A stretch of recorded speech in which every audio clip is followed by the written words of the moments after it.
পার সহ একটি পুকুরের দৈর্ঘ্য ৮০ মিটার ও প্রস্থ ৫০ মিটার। যদি পুকুরের প্রত্যেক পাড়ের বিস্তার ৪ মিটার হয় তবে পুকুর পাড়ের ক্ষেত্রফল কত? তো অঙ্কটা কি দেওয়া আছে? পার সহ পুকুরের দৈর্ঘ্য, পুকুরের প্রস্থ দেওয়া আছে এবং প্রত্যেক পাড়ের বিস্তার ৪ মিটার দেওয়া আছে। তো তাহলে এই অঙ্কটা আমরা শর্ট আকারেই করি, তাহলে বুঝতে আপনাদের সুবিধা হবে।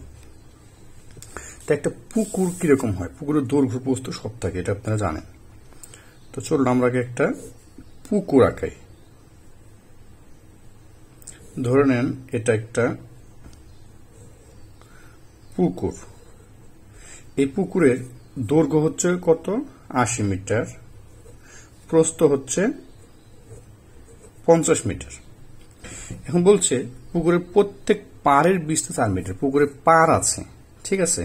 তো পুকুরের পাড়গুলো আমরা দিয়ে দিই। মনে করি যে হাঁটার রাস্তা যেটা থাকে ওইটাকে পুকুরের পাড় বলা হচ্ছে। এটা মনে করেন যে পুকুরের পাড়, ধরে নেন আপনারা এটা পুকুরের পাড়, ঠিক আছে? তো এটা হচ্ছে পুকুরের পাড়। তো এই পুকুরের পাড় যে আছে, এই যে হাঁটার জায়গা, এটা হচ্ছে ৪ মিটার।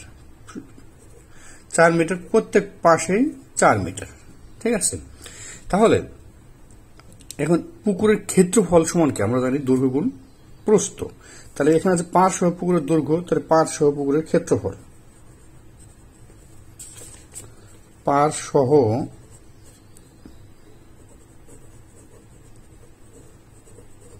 পুকুরের ক্ষেত্রফল। পাড় সহ পুকুরের ক্ষেত্রফল কত? দৈর্ঘ্য গুণ প্রস্থ। আপনারা লিখে নেবেন দৈর্ঘ্য গুণ প্রস্থ এত বর্গমিটার।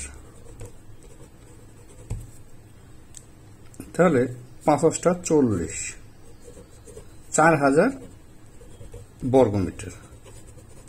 এই যে সম্পূর্ণ পুকুরটার ক্ষেত্রফল হচ্ছে ৪,০০০ বর্গমিটার। তাহলে এখানে বলছে আবার প্রত্যেক পাড়ের, যদি পুকুরের প্রত্যেক পাড়ের বিস্তার ৪ মিটার হয়, তাহলে পুকুরের প্রত্যেক বিস্তার ৪ মিটার হলে যে এটা ৪ মিটার ৪ মিটার, যদি প্রত্যেক বিস্তার ৪ মিটার হয় তাহলে পাড়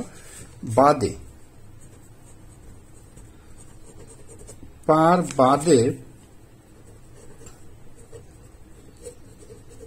পুকুরের দৈর্ঘ্য, এই যে আছে পুকুর, এটা দৈর্ঘ্য, যে এটা পার বাদ দিয়ে পুকুরের দৈর্ঘ্য কত?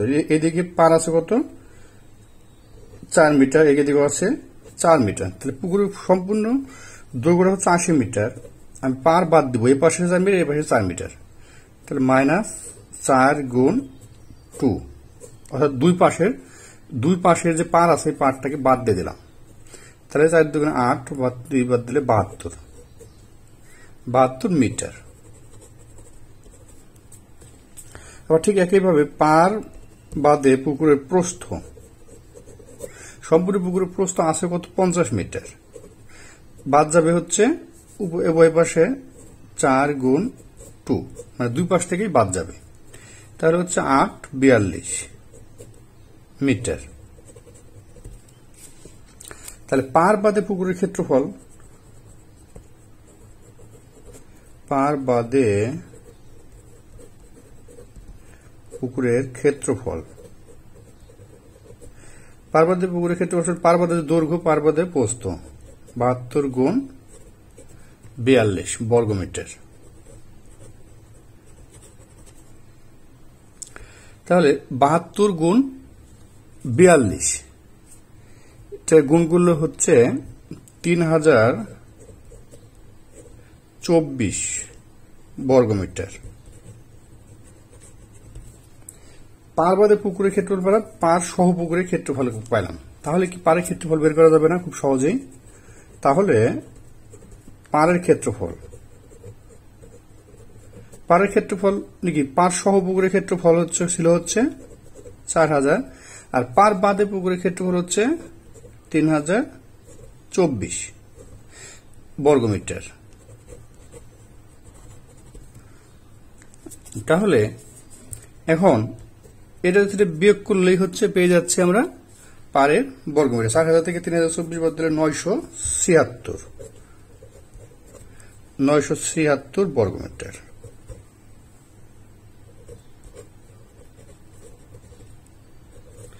তো এই যে 976 বর্গ মিটার এটাই হচ্ছে পাড়ের ক্ষেত্রফল। এখন আমাদের চাইছে হচ্ছে এই যে এটা ক্ষেত্রফল, এই যে পাড়, এই চারপাশে যে পাড়, এই পাড়ের ক্ষেত্রফল চাইছে। ঠিক আছে, তাহলে আমরা প্রথমে বের করেছি পুরো পুকুরটা ক্ষেত্রফল বের করে নিয়েছি, তারপরে পাড় বাদ দিয়ে দিয়েছি, এই পাড়গুলো বাদ দিয়ে শুধু এটুকুর ক্ষেত্রফল বের করছি।